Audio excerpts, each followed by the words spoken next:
네, 안녕하십니까. 이번 시간에는 욕실 공사에 대해서 한번 집중적으로 말씀을 드려볼까 합니다.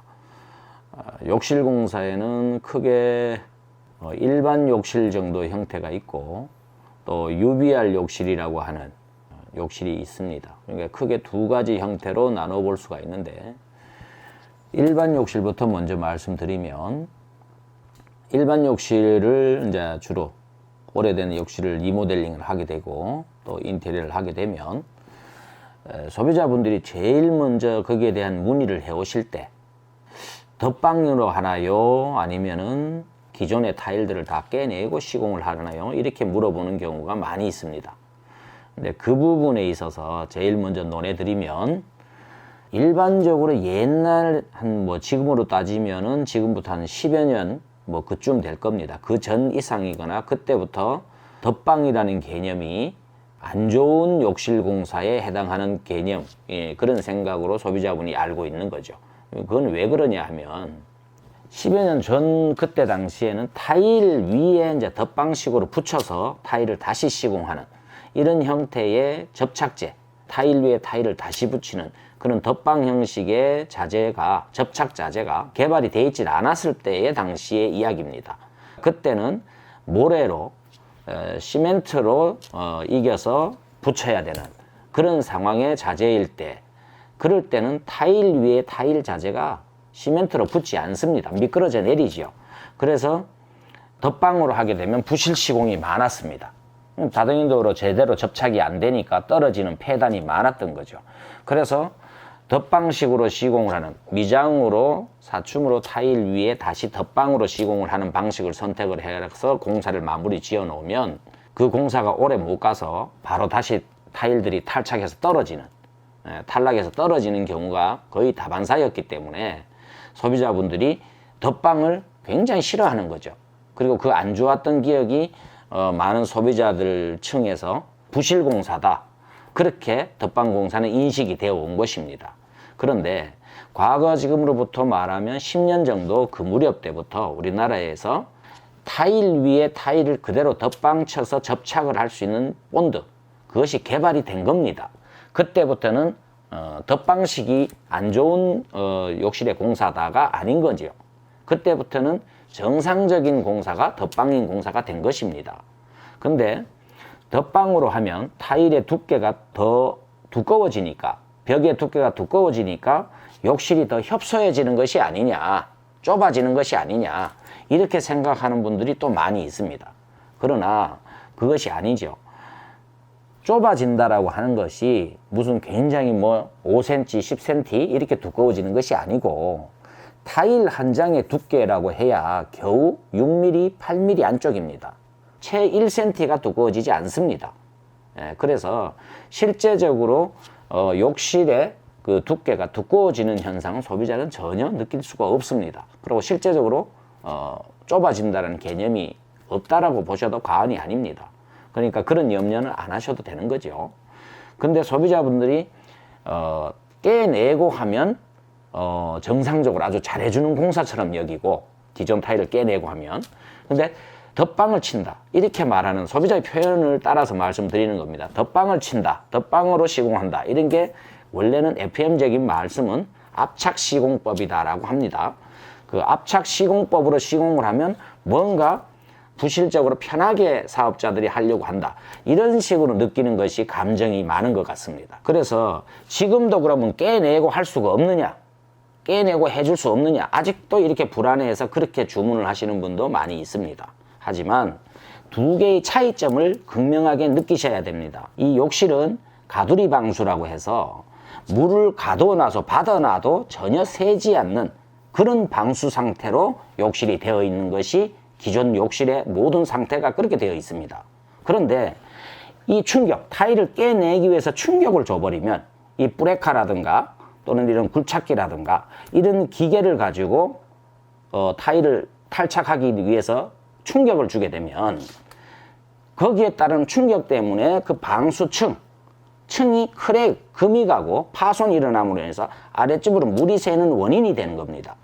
그래서 결론은 벽에 충격을 준다, 바닥에 충격을 준다. 충격을 주게 해서 진동을 주게 되면 결론은 방수를 다시 해야 됩니다. 그게 원칙이죠. 만약에 그걸 간과하고 방수를 제대로 하지 않고 그냥 타일만 그 다음에 그냥 깨내고 다시 타일만 벽으로 붙이고 바닥 붙였다 라고 하면 장담할 수 없이 거의 10중 8구는 물이 아랫집에 새게 됩니다. 그리고 공사를 다 해가 완성을 했는데 살다 보니까 아랫집에 물이 새면 어떤 상태가 일어날지는 참 끔찍하죠. 아랫집과 분쟁도 생기고 물어줘야 되고 굉장히 이제 난감해지는 상황이 됩니다. 그리고 기존에 해놨던 욕실 공사는 말짱 덜어보기 됩니다. 다시 해야죠. 다 뜯어내고 해놨던 걸 다 바닥을 다 다시 깨내고 방수를 다시 해서 다시 해야 될 수밖에 없게끔 됩니다. 자, 이런 악순환의 고리를 끊기 위해서라도 벽에 그러면 충격을 안 주는 게 제일 좋았습니다.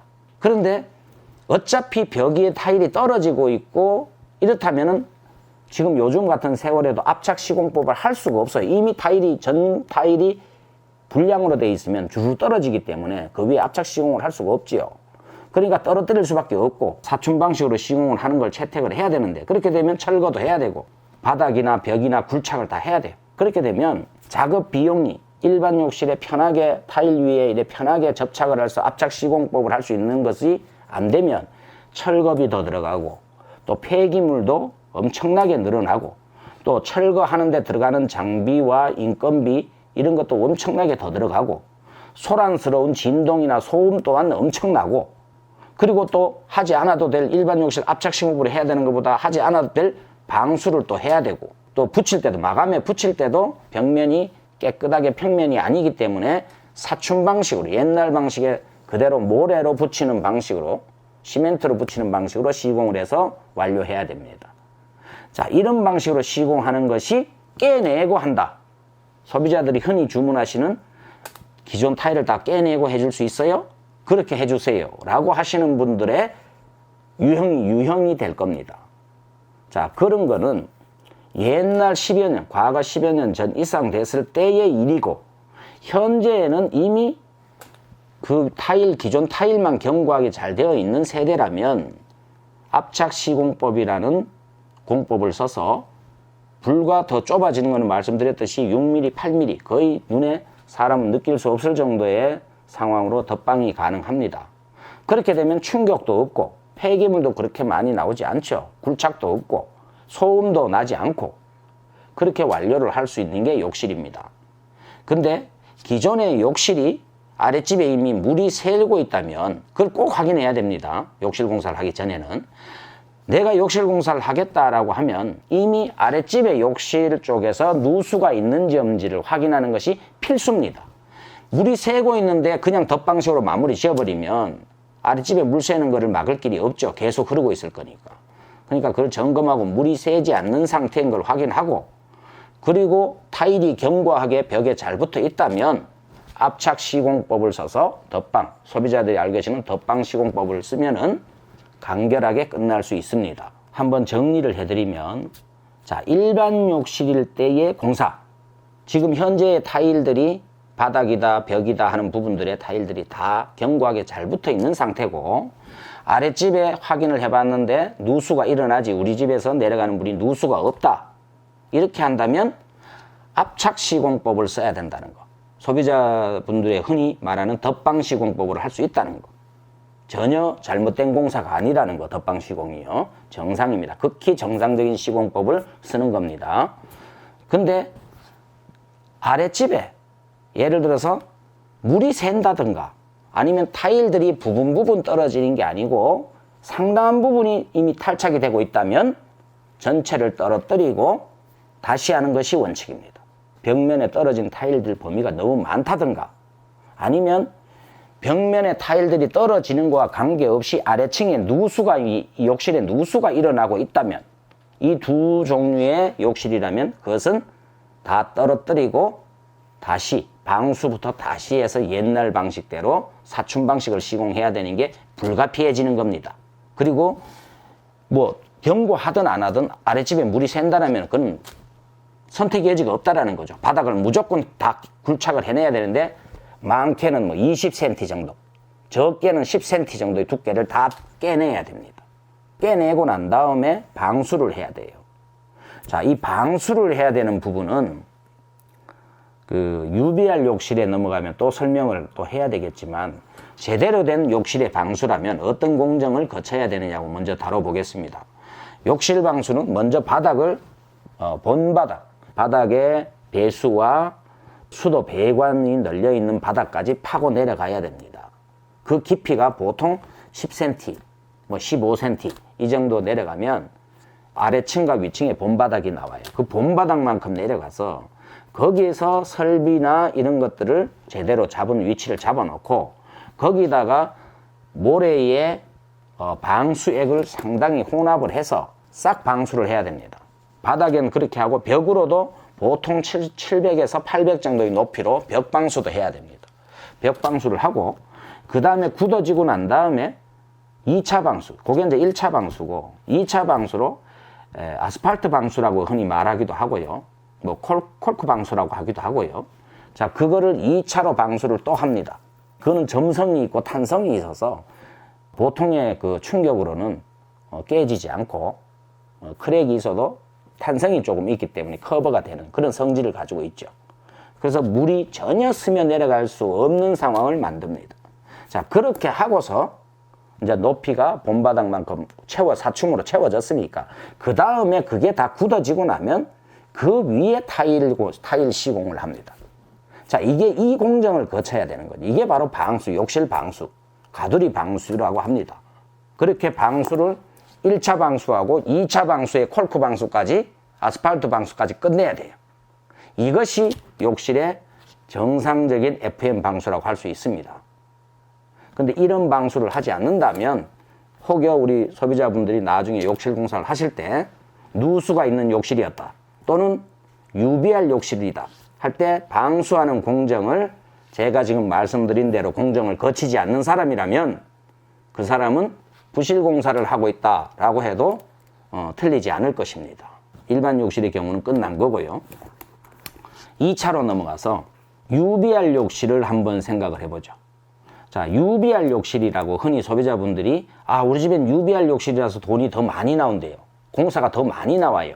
적게는 100만 원에서 많게는 150, 60만 원까지 일반 욕실보다 가격이 더 나오지요. 그거는 왜 그런 것 때문이냐? 어떤 것이 일반 욕실과 UBR 욕실의 차이점이 있어서 그러냐라고 차이점부터 한번 생각을 해보면, 일반 욕실은 철거 때부터 폐기물이 천정제, 뭐 양변기, 세면기, 수거남, 수전, 자, 요렇게만 철거를 해서 나오면 더 철거할 것이 없어요. 하지만 UBR 욕실의 개념은 어떤 것이냐 하면, 건축을 욕실을 지을 때 벽돌을 쌓거나 아니면 콘크리트를 부어서 사각을 만들었는 그 원형인 상태가 그대로 있는 사각의 구간 안에 조립 케이스 같은 보드를 끼워 넣은 겁니다. 뭔가 접착을 하거나 한 것이 아니고 그냥 끼워 넣은 겁니다. 쉽게 이해를 하시면 그렇게 해서 이해를 하시면 돼요. 그래서 조립 케이스 보드를 끼워 넣어서 세팅을 해서 그냥 그 안에서 이루어지는 거예요. 그러니까 바깥의 부분, 이 케이스를 꺼내버리면 이 바깥의 벽들은 그냥 벽돌이나 시멘트, 콘크리트가 그대로 노출이 되어 있습니다. 바닥 부분에도 수도 설비나 하수 배관이나 이런 것들이 그대로 너덜너덜 노출이 되어 있는 상태에서 케이스를 얹어버린 겁니다. 그 안에 넣어서. 그래서 뽑아서 한 개씩 배관도 뽑아올리고 수도 배관도 위치 아무 데나 끌어서 그 위치에 끌어당겨서 안에서, 케이스 안에서 볼 때는 위치에다가 꼽아 맞춘 겁니다. 자, 그렇게 하고 양변기 위치에는 양변기를 놓고 수도 뽑아내서 세면기를 거치해서 다른 겁니다. 자, 이것이 이런 형태로 맞춰진 것이 UBR 욕실이라고 합니다. 이것은 그럼 왜 했느냐? 왜 타일을 붙이고 설비를 해서 고정이 돼서 시멘트로 고정되어 있는 이런 배관 형태를 이루고 있지 않느냐? 그것은 처음에 공사를 할 때 건축업자 입장에 서면 시공 방법상 시공에 들어간 이점이 여러 가지, 금액이나 또 시공 기간이나 이런 것들이 용이합니다. 유리하다는 소리죠, 업자 쪽에서. 그래서 그렇게 해둔 것이죠. 근데 이것을 이제 오래 살다가 리모델링을 할 때는 애로사항이 생깁니다. 부분적으로 뭔가를 갈고, 뭐 욕조도 뜯었다가 새로 갈고, 양변기, 세면기 새로 갈고, 뭐 이렇게 하려면 이 UBR 욕실은 케이스가 이 케이스로 딱딱 찍어서 만들어진 것이라 뭔가를 교체하는 게 굉장히 까다롭습니다. 뭐 안 되는 것은 아니겠지만 상당히 어렵습니다. 그래서 전체를 드러내고 다시 할 수밖에 없어요. 그래서 그걸 철거를 하려면 그 케이스 전체를 뜯어내야 되니까 일반 욕실에 비해서 폐기물도 3배 이상 많아지는 상당히 많은 폐기물이 나와야 되고, 그리고 무조건 UBR 욕실은 벽이나 바닥이 설비 부분도 너덜너덜 제 위치를 잡고 있지 않고요. 또 방수도 전혀 안 되어 있는 맨바닥입니다.